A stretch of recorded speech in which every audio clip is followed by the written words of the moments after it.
This is Agricultural Research Council of Nigerian Television. My name is Joshua. I shall welcome you to yet another interesting episode of the program Back to Farm.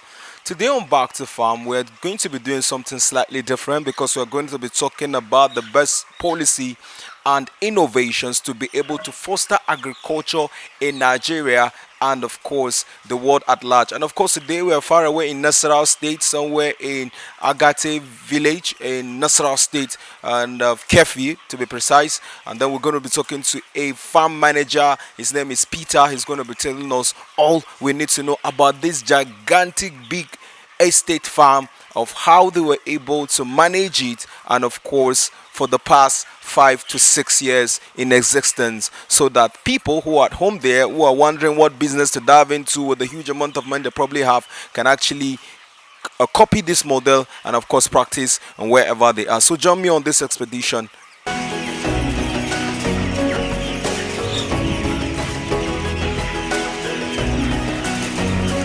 Okay, so like I said, you're welcome to Nigerian Farmers Group. It's a pleasure to have you around.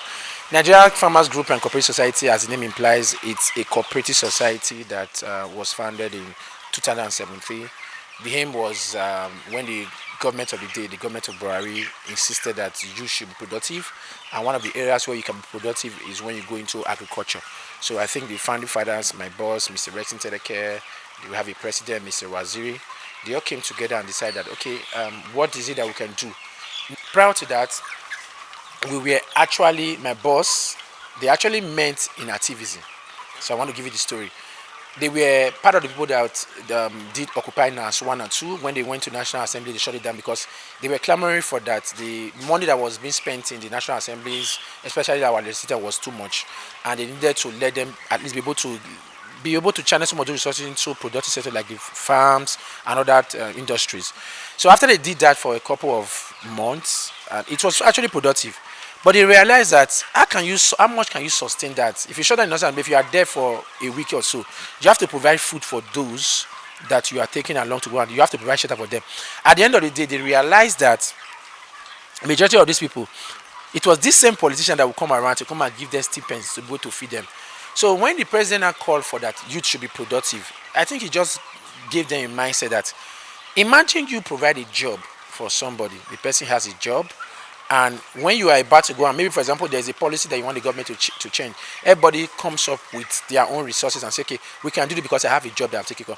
And the truth is this, most of the people that took their time out to go and shut down most of them, peradventure, they didn't have, because if you have a job, but if you have a job that is fetching you money and you are living with, there's no way you can leave your job for about a week or so. So that gave them an idea. So, okay, what can we do? So they changed the name from Occupy NAS, that Occupy National Assembly, to Occupy Farms. So that was what moved them to the farm. And said, okay, let's go and occupy the farms and become productive to be able to feed the nation. Because that's what I think, luckily for me, I'm wearing my shirt today, to feed the nation, farm to feed Nigeria. So they came in and we had some few members, I think our treasurer, he said they had a couple of lands in Nasarawa State that they could use, about 1,000 or so. That was that large. So they came in, they provided land for them, and they started with that. 2017 when we came on board, we actually started with crop production. I remember we were doing about 600 hectares of maize. Wow. Now we did so much in maize, and we realized that because as at then there was an economics that we, of course, because it's a cooperative. Remember I said it's a cooperative, which means members came up with their pool of funds and said, okay, I know that you can manage my farm for me. I want you to take about a 300,000 naira, a 280,000 naira, and manage an hectare of land for me, maize. And after we plant, then when we harvest, we should be able to make profit, and there will be a sharing formula for you managing the farm. You keep about 30%, and for you bringing the funds, you keep about 70%. That was what brought us back to the farm. And there was a scheme that was there, that I think NISA was running at then. They call it smart farming, where you are supposed to have provide the land and provide other things. Just provide the land, make sure the land is prepared. They will bring their inputs, they will bring everything that you need to plant. Then after you finish, they get their own percentage and all that. So that was the idea.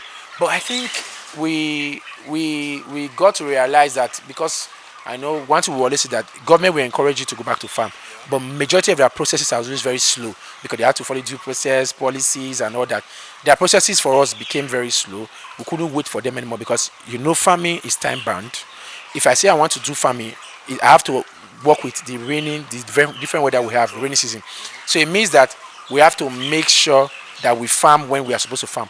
But because we didn't needed to wait for them, we were going to the office to make sure they come on board, and time was going. So we decided to just move ahead with the farming. That was where the first challenge came from. Now, that was why I said something when we were discussing. I said investors in agriculture need to realize that farming is time bound. It's not a quick money scheme.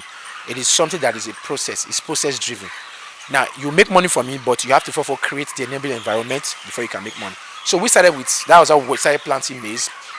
We did a lot of maize and it was beautiful. I think we still have some of the video clips on our social media platform. It was so much, and when it was time for us to harvest, the harvest was also very bumper. I think we were able to do about close to about 2 tons per hectare per maize. But there also came another challenge. Sorry, I'm going to be telling both the beautiful part of it and the challenges, because this will also help people know, because that's what we are trying to do. The mistake we have made, we don't want other people to make the same mistake. We want them to, because what we are trying to do is to build a future where we can develop agriculture, we can develop Nigeria through agriculture.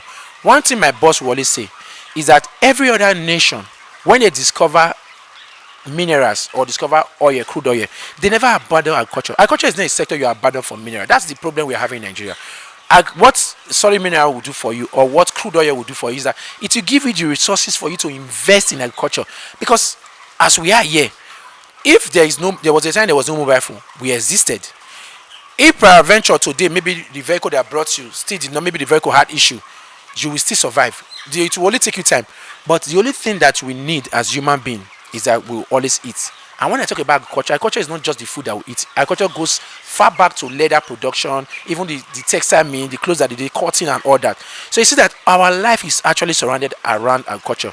So it means that we are not supposed to, the oil that we discover in the south is not supposed to be the one that will drive our country. No, that is where it's supposed to give an access to money where you will now be able to finance agriculture. What are the 2 things Nigerians are blessed with? Nigeria are blessed with land and labor. 2 productive things. It means that that's what China has. China made use of their labor, because that is why you can see that company like Apple moved their company, a US owned company, moved their headquarters from US and took it to down China. Why? Because in China, for example, if you want to pay your workers in China because they have limited workforce and because of the challenge and that, they will be paying it. Maybe they pay like a $20, $15 per hour for somebody that will be working the same Apple company in US. Meanwhile, if you take it to China where they have the population, you cut down your cost by paying them. They can see yourself for like $10. So if you make use of your population, that's what we have. We are blessed with both land and labor. We're about 200 million in population, and we have more than 80 million arable land. Do the percentage. You see that we should not be complaining about food. We should be we should be food sufficient. Why? Because this is what we are blessed with. So that is what we came into and say, okay, we can go into our culture and farm. If not us feeding the entire nation, but let's give the country a mindset on what they can do, how you can drive the country through agriculture. We started, and the first, like I said, the first it was very okay. It was encouraging. The harvest was bumper, and we did so much. But there also came the government policies. I'm going to be sharing both the government policy. Yes, the government of the day is doing so much. The government of Buhari did so much in terms of agriculture. Some of the mitigations we have as farmers, we also be able to share it so that at least some of the previous government, the new government can also learn that this is what you can do. This is something they can do. We started when we did. I said we did about 2 tons per hectare. And as at when we did our economics, when we went into farming, maize was being sold for around let's say around 20,000 naira per bag. When I say per bag, now 100 kg. And if you do 2 tons, a ton is like for 100 kg. That's about 10 bags of 100 kg. 10 bags of 100 give you 1,000 kg is 1 ton. So 2 ton means like a 20 bags of 100 kg. So when we did our economics, the bag was being sold for around, let's say 20,000 per bags. And we did our economics that no matter how you plant, you should be able to, if you finance a farmland by 280 naira, your economics should be able to pay for that. You will still make profit and be able to refund your money to your investors and other. But there came the big shocker. At first, the price of maize crashed. Why? Because we now saw that there is a policy in government that gives waiver to people that uses maize for production. I don't want to mention names of companies, but those are into, for example, major players, those that are doing feed production, they use breweries, they use their maize for all that. There was a concession that we did not know as farmers that is always given to them, that at a time they are giving waivers for them because there was a ban. There was a ban in importation of maize because we could farm it. Whatever we can produce, there should be a ban for it. There should be a ban to it, and they should finance the sector so that they can be more productive. Like I said, we have 80 million arable land. There should not be any reason why we should be complaining about food. Because look at the ratio. 82 is just about 1 to 1 ratio 3 or 1 ratio 4 maximum. So there should not be any reason why we should be complaining about feeding the nation. So what was the challenge that we had? When we discovered that when we are investing our meals, okay, maximum we can peg the price for around 15,000. You will still make profits per bag. But to our greatest shock, when these major players decided to import their maize, they were giving waivers, concession, because their story was that Nigeria doesn't have the number of maize they require in their maize for production, so they have to go outside there to search for maize so that they can be able to be more productive because they need to produce maize, which is very okay. But the first thing I wanted to ask is that why did they do the farming in Nigeria? We have 18 million arable lands. Why is the cultivation not done in Nigeria? Because when you go and import, you take your forests back to the country. You take your forest back to the country where you're importing from. So they brought in their maize. The funny thing is that when they brought in their maize, the strategy that we realized they were using water. When they brought in their maize, they end up just sending their maize. They end up not even warehousing their maize. They bring in their maize. The landing costs after their duty and order from the ports, their landing costs when it gets to the market was less than, I think, about 10,000, less than 10,000 naira, about 7,000 naira. Compared to me, that farm in Nigeria, and my cost of production are giving my total bag, for example, a bag to around about 15,000. We say, okay, let's even do a 15,000 naira. Which means, what they simply did was that when they brought in the out, they can crash land the price in the market, because this is what local farmers, this is what basically we are speaking, because we are more organized. We are an organization. We should be able to, we are accountable to what we produce, every one that is spent. That is how we got to realize all these things. But for a local farmer in Nigeria that doesn't put all these things into consideration, yes, he doesn't understand all these things. He just go to the market today and he doesn't understand the factor that is dictating price and all that. All what he wants to do is to be able to sell and make sure he has money to feed his family, because that's the basis. A farmer, a local farmer goes to the farm. When his farming, when the rain starts, he has the crops, the seed he has saved, go to the farm. Then when he harvests, he uses his family to do all the labor.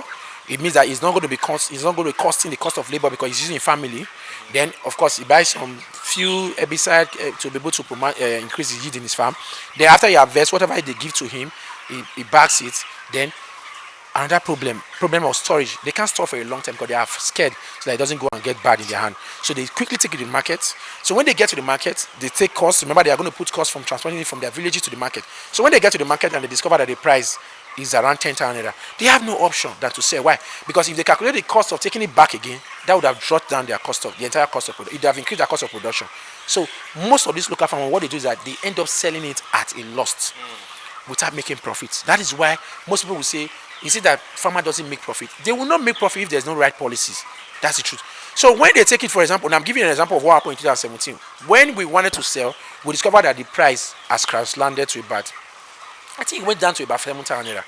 And you have already done your economics and pegged that, okay, maybe no matter how you sell, if you sell for 15,000 naira. Remember I said it was selling for around 20,000 per bag when we started. Nigerians have been facing a lot of issues when it comes to having their products or their farm products to the market, due to the fact that 90%, or in fact there are some perishable goods that almost 70% goes to waste. 100, yes. Now, is it that they need policies on ground or preventative measures? Which of the okay? Now, first of all, is the best? I remember when I mentioned that when other nations discover oil, for example, I can use the US for example as a particular example. They actually invested more in agriculture. They use it to invest more in building capacity in agriculture, because they know that they can make money in agriculture. That's the truth. What stopped the government from having a storage reserve in the entire local government of the country? You talked about, I don't want to use perishable, let me even use the word grain. For example, now, take note, the farmer takes his goods from his house to the market because he has paid cost of transportation. When he gets to the market, if the crop is selling for 80, let's say for example 800, he doesn't have any than to sell because he doesn't want to take it back again and he needs the money. But just imagine if the government has a storage reserve for the entire, let's say the entire local government, where farmers like me, farmers like us can say, okay, this is a storage reserve where I have 10 bags, I'll go there and dump it there. There's like a silos, like that's a typical example, like a silos where you can store, because that's what they do, you can store your grains for a whole year, nothing happens to it. If you store your grain for the entire year, which means you can have price regulatory. It means that I don't need to sell because it will be perishable, it will get spoiled. No, I can actually have a storage facility that is government owned. You can be renting it. Do you understand? A farmer that has timber that doesn't want to sell because the price is actually crash landing, he can go and put it there, pay a little fee because it's going. That's what we call subsidy that will be beneficial to individuals, those urban, not the rural farmers, which are the people that we're talking about now. So if, for example, now you're talking about if there's a silos where they're supposed to store their grains, it means that I don't need to sell my goods at a loss because I can go there and put it because the cost will be, because it's government owned, it should be minimal. Most of the things that we have in Nigeria, the reason why the cost is actually increasing because most of them are privately owned. Like I can take, for example, tractors. Now you ask, let me not divert from what you said. Now, the government, there is something that we have in this place that is called the charcoal cooler. It's a technology that we develop in the farm where communities that don't have lights, they don't have access to lights yet, can store their vegetables. Because when you're talking about perishable, the real perishables are vegetables, fruits, and all that. I'm talking about, I just mentioned grains for silos and all that, those are long term. But most of our communities that are into, for example, tomatoes production, cucumber, pumpkin, and the rest that don't have where to store it. I think we're going to have a tour in the place. I will explain to you how it works. The government can have such facility for them. That facility that we have on ground can save your vegetables for at least preserve them fresh, keep them fresh for the next 2 to about 3 weeks. So it means that you can harvest them and store it in that place without getting spoiled. That is why we said the government must be part of the agricultural sector. A government cannot say the agriculture is meant for rural area and not be part of it. No, their policies should be such that they should have people that will be able to provide assistance, direct assistance to the. When we talk about farmers, we used to say something. There are people we call audio farmers. Those are the people that actually have access to measure of this. This one we call them Abuja farmers. They have their offices in Abuja, but if you ask them where is their farm located, they cannot tell you. Those ones, because they have the connection, or they can have access to all these things. But we are talking about the people that are actually involved in the farming. Like you just came to the farm now. I don't need to tell you that we are into bird production. You just said birds in the farm. What you are going to be seeing everything that we do in the farm, which is you can tell. It's not me that I didn't tell you to come to Abuja. My office is in Abuja. That's why we refuse to have an office in Abuja or in Lagos. No, because we want everybody. Farm is supposed to be very practical. It's not like every other industry where you can think of it offered without going to it practically. No, you have to be very practical about farming. It means that you have to go there, till the ground, you have to put your seed in the ground, you have to watch them grow, you have to nourish them all throughout the process and see the entire growth process. So it's not like I can be in Abuja and say I have a farm here, I've never been. Say no, it has to be practical brand. So that's why we are encouraging that the government has a huge role to play when it comes to agriculture. You talked about storage now. That's just one aspect of it. I think there's a Ministry of Agriculture that is regulating agriculture in Nigeria. Now, those ministry, for example, let me ask, they're supposed to have there is what we call agric extension. I know there's a course called agric extension. There's a course called agric extension. Well, I remember in my school days, I know part of what they're supposed to do is that they are supposed to be the one that will be able to transmit whatever innovation that the ministry is having to local farmers. It means that, for example, not every farmer understands what is called weather factors. When the season started, there was a delay in rain. Rainfall did not fall up to, I think, the end of May, which is unusual. But do you know that because of the mindset that they have as local farmers, most of them started farming by March, which means what it means therefore that what they planted in March, all of them died, because there is no information as regard that. So we, as much as possible, when we get that information, like in our community, that's one thing we have done in the community, we let them know that you don't start farming now because we are a company, we are registered with NIMEX, so we can get weather condition and all that. So we are able to amplify this thing within our community. But now there is supposed to be an office that is called the extension workers. How can you have a Ministry of Agriculture and the only extension workers you have is in Abuja? There should be an extension office in the entire local government of the nation, so that whatever information, their work really is supposed to be within the community. It's not in Abuja. When you say an extension service, it means that you're supposed to be the one that, it should be like a town crier that will carry your gongo and be announcing any innovation. Please don't plant at this time.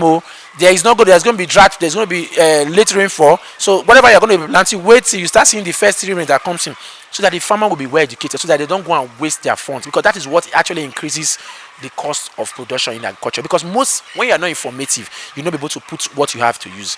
And if you don't have the right innovation, because there is so much innovation that is going on, there is so much innovation that we have been able to put across, that when we came to this community and was saying that it was possible. People actually believe that these innovations are only practical in countries like the Western world and all that. What do you think about power, insecurity, and all these things? You know, one of the factors that's really affecting agriculture. How do you think some of these policies we can actually adopt some of these innovations yeah, in our terrain, Nigeria? I think I would want to want to pick the insecurity that you mentioned in everything you put, power and the rest, there are factors. But I think that's one of the major factors that we are faced with. You always hear about herders and farmer crisis. It will shock you to know that we have been existing in this farm for the past 5 years, and we have more than 7 Fulani communities surrounding us. If you have time, we'll even go there to go and show you some. And we have not had issues with any of the Fulani communities. So where is the problem coming from? Okay, now we believe that Fulani did not just, the farmer did not just start farming in 2000 in the 20th century. In the 20th century, the Fulani did not start existing in the 20th century. So it means that they have been coexisting in the inception of Nigeria, even before our independence. That's why we grew up, most of us that grew up in a community like that, we grew up understanding that there's such a thing that people that goes around taking their cow for grazing, which is a reality. Now, and if they have been existing from inception, what you should be asking is, well, what now happened? Why is it that they are not having issues with farmers at this stage? Now, because the thing is this, we believe they can still coexist. But, so I'll have to say this, we believe most of these things that you are seeing is that if the government is intentional, if resolving this issue, they will.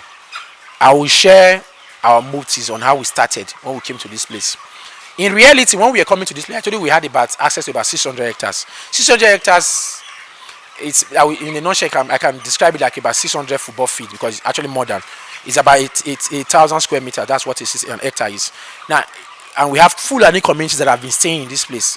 They go around grazing their cattle within these hectares of land. In reality, if I'm coming to come and farm in that place, I'm going to be shortchanging them in such a way that, because they will no longer have access to that, because I'm going to be putting crops there, they now have to go further to go and feed their cow. We understand that we are going to be putting them, that will also be a burden to them. But when we are coming in, we didn't just come here and you came here, brought our bulldozer and started farming. No, we came here with a mindset that we want to build the relationship within the Fulani, where the Fulani and the farmer will coexist. Because we knew there was already an issue. There was already an uproar about Fulani and Elders countries. We came in and we had a meeting with the entire chief of the Fulani community that was within us. And we told them that we are a company, we are coming here to come and farm. We understand that when we come here to come and farm, most of this land we are going to be taken away from me, because your cattle used to go and graze there, but now we are going to be farming products which we are going to be selling. But this is what we want to do. We want to farm, it is for the benefit of Nigeria, but we will also be able to make sure that you are part of the process in such a way that we will have grazing parts in the farm. We'll be able to provide information. We're also able to provide assistance to you in terms of maybe issues with your animals and all that. Then apart from that, whenever we harvest our crops, the remnant from the farm, you will be the one that will carry your cattle inside and go and graze. Then apart from, to make sure that they are part of the whole program, we told them that each of the community that was here should be able to provide us with at least 2 persons from their household to become part of our security structure in the farm. Now, I want to imagine doing that for them. In the farm, like for example, now we have a father, we have a son, we have a grandfather, we have a father and a son that was working in the farm at that time. Now, it means that they were able to earn their livelihood. Take note, they already have something they were doing. They were into grazing, cattle grazing, because most of them, people give them cattle to graze for them. After a while, they share the profit. That's what they really do. Now, what we were not telling them to do was that you cannot come, if you have a family of about 7, give us 2 of your children that used to go, while the other ones still continue doing the business they're going to be doing. This one will just make additional income for the family, providing jobs for them. It's not like you are stopping what you're going to be doing. No, it's just that you are going to provide 2 of your family to be part of us, which are going to be under our payroll, while the other ones continue the same job they have been doing. And that was how we started, and it paid us so much. Why?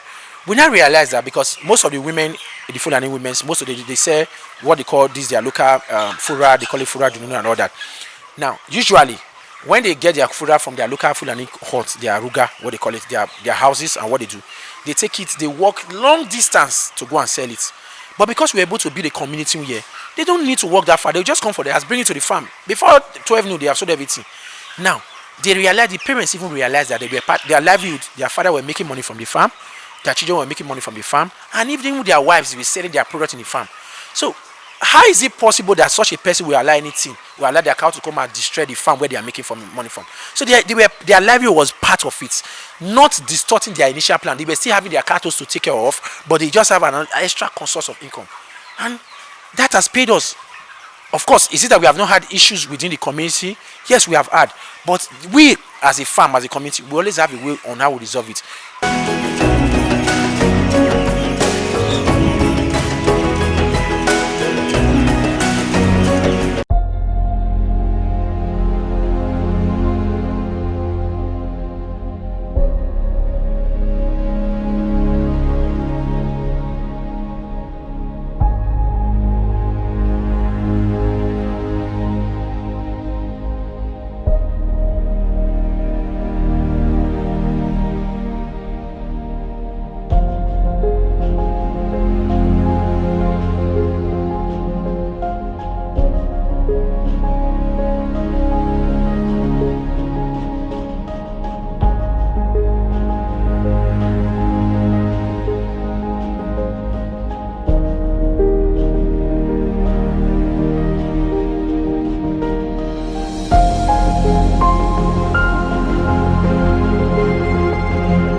Well, this is Agricultural Research Council of Nigeria. Of course, we've been talking with none other but Peter, the farm manager of this very gigantic farm. He is telling us policies and innovations in which government can actually adopt, most especially the present government who just came into office barely some days ago, a model that actually worked. And the beautiful thing about it is the issue of insecurity, or the issue of security in farming, where being able to know how this very farm is able to have a very good rapport and coexistence with the locals by employing them and giving us some very detailed and practical way to be able to solve the issue of farmers herders clashes. On that note, we say a very big thank you for being a part of the program. See you next time.